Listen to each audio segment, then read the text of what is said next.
পশ্চিমবঙ্গে হিন্দুরা কি আদৌ নিরাপদে আছে, এই নিয়ে যখন প্রশ্নচিহ্ন উঠছে। আজকে বলছি 26-এ আমাকেও ভোট দিতে দেবে না। আমি আপনাকে বলছি তার কারণ আমি হিন্দু। আমার বাড়ির সামনে 50 জন জিহাদি ভোটের দিন বসে থাকবে। হিন্দু বাঁচাবো, সংবিধান বাঁচাবো। আর বলবো আমিও বলেছি রাষ্ট্রবাদী মুসলিম, আপনারাও বলেছেন সবকা সাথ সবকা বিকাশ। আর বলবো না, বলবো जो हमारे साथ हम उनका साथ। আমার পাশে এই মুহূর্তে যিনি বসে আছেন, পরিচয় আলাদাভাবে দিতে হবে না, রাম মন্দির উদ্বোধনের সময় যিনি একেবারে সেখানে উপস্থিত হয়ে সেই স্বর্ণ মুহূর্তটাকে দেখেছিলেন, সোনালী মুহূর্তটাকে দেখেছিলেন তিনি। মহারাজ, পশ্চিমবঙ্গে হিন্দুদের অবস্থা এই মুহূর্তে বারবার প্রশ্ন চিহ্ন হচ্ছে, কি বলবেন? হিন্দুরা ভোট দিতে পারছে না এবং পলিটিক্যাল ব্যাপারের বাইরেও আপনি একজন মহারাজ এবং হিন্দু ধর্মের যারা রক্ষক তাদের মধ্যে আপনি একজন অন্যতম। হিন্দু বললে ভুল হবে, সনাতন ধর্ম, কি বলবেন? সনাতন ধর্মের ব্যাপ্তি প্রসার বলতে গেলে প্রায় 1000 বছরের পরাধীনতা সনাতন ধর্মের ওপরে হয়েছে, আক্রমণ হয়েছে বিভিন্নভাবে। ভারত ভূমির ওপরে বৈদেশিক আক্রমণ করে, তাদের প্রলোভন দেখিয়ে, ভয় দেখিয়ে, হত্যা করে, ত্রাস তৈরি করে তাদের বিধর্মীরা তারা সনাতন ধর্ম থেকে অন্য ধর্মে তাদেরকে আর ধর্মান্তরিত করেছে। এর ফলে আমরা এটা মনে করি না সনাতন ধর্মের মানুষ যে ভারতবর্ষে যারা যে কোনো ধর্মের থাকুক না কেন তারা প্রত্যেকেই সনাতনী। তাদের রক্তে ব্যাস, বশিষ্ঠ, বিশ্বামিত্র, শাণ্ডিল্য, কাশ্যপ এদের সমস্ত ঋষিদের রক্ত প্রবাহিত হচ্ছে। সেই হিসাবে আমরা প্রত্যেকেই সনাতনী। কিন্তু যেভাবে বর্তমান স্থিতি তৈরি হয়েছে তাতে বিশ্বের তৃতীয় বৃহত্তম জনসংখ্যার নিরিখে আমরা সনাতন ধর্মের মানুষরা রয়েছি বিশ্বের তৃতীয়। এছাড়াও আমাদের বহির্বিশ্বে, আমাদের বহির্ভারতবর্ষেও সনাতন ধর্মের ব্যাপক প্রচার প্রসার চলছে। নতুন নতুন আমরা জানেন যে কিছুদিন আগেতেও একটা, যেখানে যে দেশে ইসলামের জন্ম সেখানেই আমাদের একটা ভব্য মন্দির নির্মাণ হয়েছে, স্বামীনারায়ণের মন্দির, এবং সেই মন্দিরের জমি রাজারা দান করেছে, মুসলমান রাজারাই দান করেছে। তো এই যে একটা আমাদের সনাতন ধর্মের যে একটা শান্তিপূর্ণ বাতাবরণ, বিশ্বে প্রত্যেকটা দেশ তাকে সাদরে গ্রহণ করছে, কিন্তু তার বিপরীত আমরা দেখতে পাচ্ছি ভারতবর্ষের বিভিন্ন স্থানে, বিভিন্ন জায়গায়, বিভিন্ন রাজ্যে ছোটোখাটো ঘটনাকে অবলম্বন করে সেটা রাজনৈতিকভাবে তাকে ট্রিট করা হচ্ছে এবং সেই রাজনীতির কবলে পড়ে একটা এই ভারতবর্ষের ধর্মীয় যে শান্তির বাতাবরণ তাকে বিঘ্নিত করা হচ্ছে। ধর্মান্তরকরণ যদি বলেন তাহলে পরে আমাদের ভারতবর্ষের বিভিন্ন ধর্মীয় সনাতন ধর্মের বিভিন্ন আচার্য, বিভিন্ন সংস্থা বিভিন্নভাবে প্রায় 10,000-এর ওপর প্রত্যেক বছরই তারা আবার পুনরায় সনাতন ধর্মে প্রত্যাবর্তন করছেন। বিভিন্ন ধর্ম যারা গ্রহণ করেছিলেন, কি খ্রিস্টান কি ইসলাম, তারা আবার আমাদের এই ধর্মে তারা প্রত্যাবর্তন করছেন এবং এটা কোনো বড় ঘটনা না, এটা হতেই থাকে। কিন্তু বর্তমানে এই যে স্থিতি বাংলায় তৈরি হয়েছে, সেই বাংলাতে আমরা দেখছি এই ভোট থেকে একটা কিরম যেন একটা রাজনৈতিক বিভাজনের, সনাতন ধর্মের ওপর একটা যেন একটা ত্রাস, একটা ভয় তৈরি করার চক্রান্ত চলছে। কখনো বলা হচ্ছে যে 20% হিন্দু আছে এই জেলাতে, তাদের কেটে গঙ্গার জলে ভাসিয়ে দেওয়া হবে। কখনো বলা হচ্ছে যে আপনারা যারা অন্য ধর্মে আর রয়েছেন তারা ইসলামকে কবুল করে নিন, আপনাদের দাওয়াত দেওয়া হচ্ছে। এইগুলো সবই কিন্তু কোনো ধর্মীয় প্রবক্তারা বলছেন না, এগুলো বলছেন একটা রাজনৈতিক কোনো না কোনো ব্যক্তি। কিছুদিন আগেও একজন রাজনৈতিক ব্যক্তি এরকমভাবে একটা স্টেটমেন্ট দিয়েছেন, গতকালও একজন এমপি এরকম একটা স্টেটমেন্ট দিয়েছেন। তো আমরা দিশাহীন হয়ে পড়ছি যে আমাদের ধর্মীয় সমস্যা হলে পরে সেখানে আমাদের যেমন সাধু সন্তরা বলেন, অন্য ধর্মের মৌলবীরা বলবেন বা চার্চের বিশপরা বলবেন, এসব বলবেন, কিন্তু এগুলোকে নিয়ে ভারতবর্ষের মতন দেশ, যে দেশের মধ্যে আমাদের কনস্টিটিউশন তৈরি হয়েছে যে সেকুলার নীতির ওপর নির্ভর করে, যেখানে তাদের ওথ নিতে হয় যে আমি সমস্ত ধর্মকে সমান মর্যাদা দিয়ে চলবো, এই রকম ধরনের যারা বিধায়ক হচ্ছেন, যারা কোনো রাজনৈতিক প্রশাসনিক দায়িত্বপ্রাপ্ত হচ্ছেন, তারা যদি এই কথাগুলো ওপেনলি বলতে শুরু করেন, তারা নিজেদের ভেতর আলোচনা করছে আলাদা কথা, কিন্তু তারা এগুলো সবার মধ্যে বলছেন, ওপেনলি বলছেন, তাতে সনাতন ধর্মের মানুষ বরাবরই খুব শান্ত প্রকৃতির। আমাদের সনাতন ধর্মের বাড়িতে খুঁজলে একটা লাঠিও আপনারা পাবেন না। কিন্তু আমরা বরাবরই এই হিংসার বিরোধী, আমাদের এই ধর্ম। কোনোদিন আমরা হিংসাত্মক ঘটনার মধ্যে বাংলা সনাতন ধর্মের মানুষ জড়িয়ে পড়েছে আপনারা খুব খুঁজে পাবেন না। কিন্তু এইভাবে একটা যে গ্রামে গঞ্জে যেখানে ধর্মপ্রাণ মানুষরা থাকেন, হয়তোবা সেখানে কোনো কারণে সেখানে হিন্দু সংখ্যা লঘু হয়ে পড়েছেন যে সমস্ত গ্রাম, যে সমস্ত অঞ্চলে, সেইখানে ক্ষেত্রে কিন্তু এগুলো খুবই একটা ভয়ের দিক তৈরি করছে। এবং তার জন্যে আমি প্রশাসনের কাছে আবেদন রাখবো, যে ধরনের স্টেটমেন্ট একতরফা দিলে পরে কি হয়, কেউ যদি একটা, আমাদের ওর জন্য গীতায় একটি শ্লোক আছে, ভগবান নিজে বলছেন, যজ্জদা চরতি শ্রেষ্ঠ তত্ত্বে দেবে তরো জানাহা সহজত প্রমাণম কুরুতে লোকস্তদনুবর্ততে। শ্রেষ্ঠ ব্যক্তিদের অনেক দায়িত্ব, সমাজকে রক্ষা করবার জন্য তারা যে পথ অবলম্বন করে তার অনুসারী যারা হন তারা সেই পথেই যান। অতএব কেউ যদি এরকম ধরনের স্টেটমেন্ট দেন, তার যারা অনুসারী আছে তাকে তো কেউ না কেউ, তার কিছু না কিছু ফলোয়ার্স আছে, তারাও সেটা কি করবে, সেইটাকে নিয়ে তারা আরো তাণ্ডব তৈরি করবে একটা। আপনি যে কথাটা বলছেন, সনাতন ধর্ম সব থেকে অন্যতম প্রাচীন ধর্ম, এবং সেখানে দাঁড়িয়ে আজকের দিনে দাঁড়িয়ে কেউ কেউ মনে হচ্ছে এমন ভাব করছে যে তাদের জন্যই সনাতন ধর্ম বেঁচে আছে। কিন্তু যুগ যুগান্তর থেকে বিভিন্ন মুনি ঋষি থেকে শুরু করে ব্রাহ্মণ থেকে শুরু করে তপস্বীরা অনেক কিছু অত্যাচার সহ্য করেছে এই ধর্মটাকে বাঁচিয়ে রাখার জন্য। এটা তো কোনো রাজনৈতিক প্রভাব যুক্ত না, এটা তো রাজনৈতিক প্রভাব মুক্ত। এটাকে কি প্রমাণ করার চেষ্টা চলছে যে সনাতন ধর্ম মানে একটা রাজনৈতিক দল? এই জিনিসটা কি কোনোভাবে সনাতন ধর্মের একটা বিপদের কারণ বা অশনি সংকেত নয়? দেখুন, রাজনীতি আজ আছে কাল থাকবে না। আজকে একটা পার্টি আছে, কালকে সেই পার্টি চলে যাবে। ভারতবর্ষ পরাধীনতার সময়তেও আমরা দেখেছি যে সেখানে কোনো রাজনৈতিক বিষয় ছিল না, সেখানে পলিটিক্যাল রাজনীতি ছিল না। আমাদের আমাদের যাকে বলে পুরী জগন্নাথ মন্দির থেকে, আমাদের রামেশ্বরম মন্দির থেকে, আমাদের বদ্রীনারায়ণ মন্দির থেকে, এই যে প্রাচীন নিদর্শন ভারতবর্ষে 2000-2500 বছরেরও প্রাচীন সমস্ত আমাদের যে মন্দিরগুলো রয়েছে, সেগুলো অনেক ঘটনার সাক্ষী। কত এসেছে, কত গেছে, কত অত্যাচার হয়েছে। পুরীর জগন্নাথ মন্দির থেকে তো জগন্নাথকেও লুকাতে হয়েছে, এমন সনাতন ধর্মের ওপর আক্রমণ এসছে। সেখানে এখনকার দিনের এই ঢেউটা এসেছে, এই ঢেউ আবার অতিক্রম হয়ে যাবে, কিন্তু সনাতন ধর্ম তো থাকবেই। সনাতন ধর্মের তো আর একজনের বিনাশ হয়ে গেলে ধর্মটার বিনাশ হয়ে যায় না। ধর্মটা হচ্ছে পালন করবার জন্য। সনাতন ধর্ম একটা অর্ডার সিটি দেয়, যে অর্ডার সিটিটা পালন করলে আমি নিজেকে সনাতনী বলবো। যেমন কেউ ইসলাম ধর্মকে মানেন, তাহলে তো ইসলাম একটা তখন একটা ব্যক্তিগত ধর্ম না, একটা অর্ডার সিটি। সেই অর্ডার সিটিটা যারা পালন করে তাদের বলা হয় মুসলমান বা ইসলাম ধর্মে। সেরকম আমাদেরও সনাতন ধর্মের আমরা যেটা বিশ্বাস করি, যে আমরা পিতৃপুরুষ পিতৃলোক বিশ্বাস করি, পিতৃপুরুষ বিশ্বাস করি, আমাদের পিণ্ডদান, আমাদের শাস্ত্র রক্ষা, আমাদের সংস্কৃত ভাষাকে রক্ষা, আমাদের গীতাকে রক্ষা, বেদকে রক্ষা।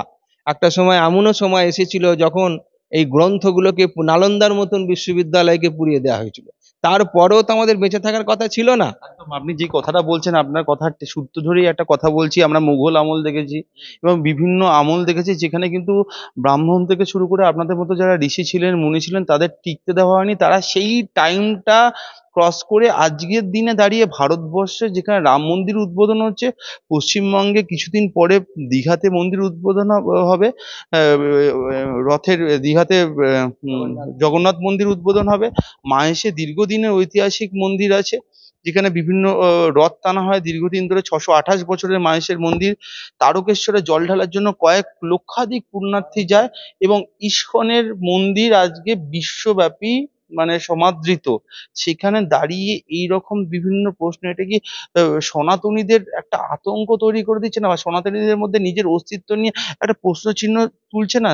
সনাতনীরা নিজের অস্তিত্ব নিজেরাই যেখানে টিকিয়ে রাখতে পেরেছে, সেখানে এই প্রশ্নগুলো তৈরি করার কি ইঙ্গিত দেয়? প্রশ্নগুলো একটা ঘটনাটা ঠিকই আমি সেটা প্রথমেই বললাম, যে এগুলো কি হয়, সাময়িক একটা ত্রাস তৈরি করবে। তার দ্বারা এটা কখনোই আমি তো সমর্থন করি না যে কোনো পলিটিক্যাল লিডার যে দলেরই হোক, পলিটিক্যাল লিডার এবং প্রশাসনিক যারা দায়িত্বপ্রাপ্ত বিধায়ক, মেয়র ইত্যাদি যারা রয়েছেন বা কোনো মন্ত্রী, এই ধরনের ব্যক্তিরা যদি গভর্নমেন্টের বা আমাদের ভারত সরকারের নিয়ম অনুযায়ী তারা ওথ নিচ্ছেন যে আমি আমার এই সেকুলার ভারতবর্ষকে আমি ধর্মীয় এবং সাংস্কৃতিক দিকে রক্ষা করব, সেই জায়গায় দাঁড়িয়ে যেটা ভারতবর্ষেই যার যার অরিজিন, সারা বিশ্বের সনাতন সংস্কৃতির অরিজিনটা তো ভারত ভূমি, এটা তো সারা বিশ্বকে কেউ অস্বীকার করতে পারবে না। অতএব সেই জায়গায় দাঁড়িয়ে আমাদের যে সনাতন সংস্কৃতিকে আমরা আজকে সরকারিভাবে কোনো রকম আমরা প্রচার প্রসার করা যায় না, না আমাদের স্কুলে বেদ পড়ানো হয়, না গীতা পড়ানো হয়, এখন সংস্কৃত ভাষাও ধীরে ধীরে উঠে যাচ্ছে। তাহলে একটা আমরা কোথায় সেটাকে রক্ষা করব?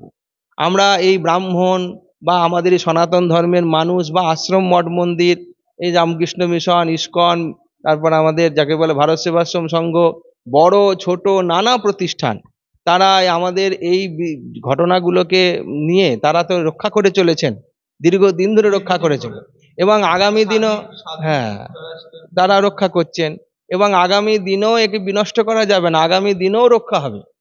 কেন, কখনোই অনেক রকমের আমরা দেখেছি আমাদের সংস্কৃতিকে পরিবর্তন করে দেওয়া হয়েছে। লর্ড মেকলে যেভাবে আমাদের শিক্ষা ব্যবস্থাকে আমাদের দেশ বিরোধী শিক্ষা বলবো আমি, কারণ কি যে পরম্পরা আমাদের দেশের মাটিকে, মাটির পছন্দ, যে পরম্পরায় শিক্ষিত হওয়া আমাদের দেশের প্রত্যেকটা মানুষের পছন্দ। যেমন ধরুন একটা কথা, এখন দেখবেন আস্তে আস্তে বাড়িতে মা বলাটা উঠে যাচ্ছে, বাবা বলা উঠে যাচ্ছে, মাম্মি পাপ্পা এসব শব্দগুলো আসছে, কাকিমা জেঠিমা এই ল্যাঙ্গুয়েজগুলো উঠে যাচ্ছে। এগুলো তো আমাদের সংস্কৃতি, এই সংস্কৃতিগুলোর বিপর্যয়গ্রস্ত হয়ে পড়ছে।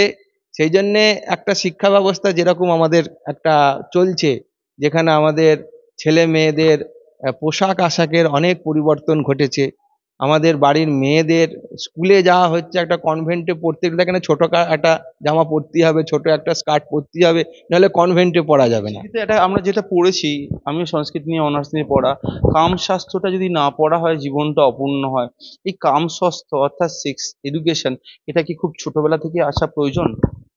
এগুলো তো আমাদের একটা যে সনাতন সংস্কৃতিতে যে পাঠ্যক্রম রয়েছে, প্রথমেই তো তাকে সেগুলোকে পড়ানো হয় না। বুদ্ধির বিকাশের জন্য তাকে থিওরিটিক্যালি বিষয় পড়ানো হয়, যেমন ব্যাকরণ পড়ানো হয়, যেমন গণিতের আদ্য পড়ানো হয়, যেরকম আমাদের রুলস রয়েছে।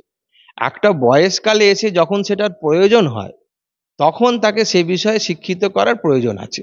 ছোট বয়স থেকে বলতে যে বয়সে তার সেটা প্রয়োজন, সেই বয়সে সেটা আমাদের পড়ানোর প্রয়োজন। বিজ্ঞানে কিছুটা এখন বর্তমান বলে, কিন্তু সেটা তো আলাদা বিষয় হয়ে গেল। আমাদের অনেক শাস্ত্রের মধ্যে একেও আমাদের শাস্ত্রের মর্যাদা দেয়া হয়েছে এবং আমাদের দেখবেন পুরীর মন্দির টন্দির, নানান মন্দির, সূর্য মন্দির, কোণারক, সব জায়গাতে এগুলোকে এডুকেশনের জন্য রাখা হয়েছে। এইটা কখনোই কোনো একটা অন্য জগতের বিষয় না, তার ভেতরে কিন্তু ভগবান বিরাজমান রয়েছেন, এটা মনে রাখতে হবে, কনসেপ্টটা আমাদের ক্লিয়ার রাখতে হবে। অতএব আমাদের যেরকম ব্যাস বশিষ্ঠ ইত্যাদি ঋষি মুনিরা আমাদের দেশে যেরকম ভাবে ভারত ভূমিতে যেভাবে তারা শাস্ত্র চর্চা করেছেন, যেরকম তারা ঈশ্বর সাধনা করেছেন, তেমনি জ্ঞান বিজ্ঞানের চর্চাও ভারত ভূমিতে হয়েছে। আমরা বরাহমিহির, তারপরে আর্যভট্ট, যারা আমাদের গণিত শাস্ত্র দিয়েছেন, প্রযুক্তিবিদ্যা দিয়েছেন, এরকম আপনারা এখন এটা নিয়ে খুবই চর্চা চলছে যে ভারতবর্ষের প্রাচীন শিক্ষা পদ্ধতি যে কতটা বৈজ্ঞানিক পদ্ধতি অবলম্বন করেছিল, যাকে এখনো পর্যন্ত কেউ কাটতে পারেনি। নবগ্রহের আবিষ্কার ভারত ভূমিতেই হয়েছে এবং কোন গ্রহ কত দূরে পৃথিবী থেকে আছে তারও ক্যালকুলেশন আমাদের বেদের মধ্যে রয়েছে। অতএব এইগুলো আমাদেরকে শেখানো হলো না। আমাদের শিক্ষা ব্যবস্থার মধ্যে আমাদের আবিষ্কারগুলো আমাদের ছেলে মেয়েদেরই শেখানো হলো না।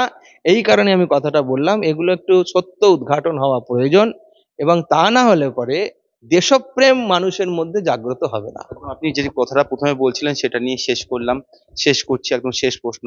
হিন্দু ধর্ম সহিষ্ণু ধর্ম এবং সবাইকে নিয়ে চলতে পারে, অনেক কিছু অত্যাচার করে আজও হিন্দু ধর্ম বেঁচে আছে, বেঁচে থাকবে আজীবন। তাহলে কিছু কিছু জায়গায় কিছু কিছু মানুষ এই ধর্মটা সম্পর্কে এমন বার্তা দিচ্ছে অন্য ধর্মের মানুষকে, যাতে এটা একটা অন্য মেসেজ যাচ্ছে।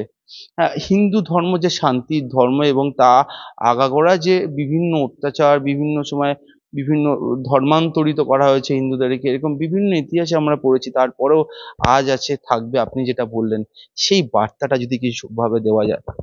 কাউকে ছোট করে কেউ কোনোদিন বড় হতে পারে না, যে যেটা অ্যাজ ইট ইজ, সেই জন্যে যে যেটা আছেন সেটাকে নিয়ে কালচার করুন। এবং আমার মতে বলে যে কোনো ধর্মের যার যা মানবিক ধর্মকে প্রকাশ করে, মানবতার প্রকাশ করে, এই বিষয়গুলোকে নিয়ে সমস্ত ধর্মের মানুষকে, তাদের ধর্মের অনুসারীদের শিক্ষিত করে একটা এমন মানববন্ধন নির্মাণ করা হোক যেখানে এই ধরনের ক্রোধ, এই ধরনের পরে ঈর্ষা, দ্বেষ, এগুলো যাতে বিনষ্ট হয়। এটার জন্য সমাজ গঠনের মূল প্রয়োজন। এর জন্য কোনো একটা বিশেষ সমাজকে আঘাত করে কোনো একটা বিশেষ সমাজ আর একটা প্রত্যাঘাত হবে। এই কেউ বুঝুক না বুঝুক, এটা কতদিন চলবে? এটা তো মানুষকে জীবনহানির দিকে চলে যাচ্ছে। তাহলে পরে আমরা সেই জীবনহানির সেই প্রসঙ্গের মধ্যে আমরা কেন যেতে যাব? সেই জন্যে আমরা সকলকেই আহ্বান জানাচ্ছি এবং সকলকেই এই সমস্ত ধরনের ঘটনাতে বিরত থাকতে বলছি, যে নিজ ধর্মের মধ্যে থেকে তাকেই মহান করুন, কোনো আপত্তি নেই, কিন্তু অপর ধর্মকে ছোট করে আর এক ধর্মকে মহান করা, এ কিন্তু অনেকবার চেষ্টা হয়েছে, আজ বলে নয়, হাজার হাজার বছর ধরে হয়েছে। কিন্তু তাহলেও দেখা যাচ্ছে আমরা কিন্তু আমাদের প্রতিযোগিতায় যদি নাবান, তাহলে পরে বলবো বিশ্বের একটাই দেশ ভারতবর্ষ যেখানে হিন্দু জনসংখ্যা বেশি, এবং সারা বিশ্বের জনসংখ্যা যদি গণনা হয় তাহলে দেখা গেছে যে তৃতীয় বৃহত্তম ধর্মের অনুসারী সনাতন ধর্মের মানুষ আছে। সেটা যে 2 নম্বর হবে না, বা সেটা যে কোনোদিন 1 নম্বর হবে না, এটা কিন্তু ভেবে নেওয়া আপনাদের উচিত। যে 3-এই থেকে যাব, মানে 3-এই থেকে যাবে এমন নয়, আমরা অনেক কিছু পেরিয়ে পেরিয়ে তো 3-এ এসেছি। অতএব আমরা 2 নম্বরও হতে পারি, আমরা একদিন 1 নম্বরও যেতে পারি, হতে পারে 500 বছর লাগতে পারে, তাতে কোনো ম্যাটার করে না। কিন্তু সেটার তো একটা অন্য দিক হয়ে গেল। কিন্তু আমাদের যে বক্তব্য হচ্ছে যে ভারতের সংস্কৃতিকে রক্ষা করতে হবে। একটা সংস্কৃতি যেটা চলছে বহু যুগ ধরে, তার প্রাচীনত্ব সবাইকে নিয়ে, সবাইকে নিয়ে, সেটাকে আমরা আমাদের নিজেদের ধর্মের ভেতরেই এত মত, এত পথ, মানে কল্পনা করা যায় না।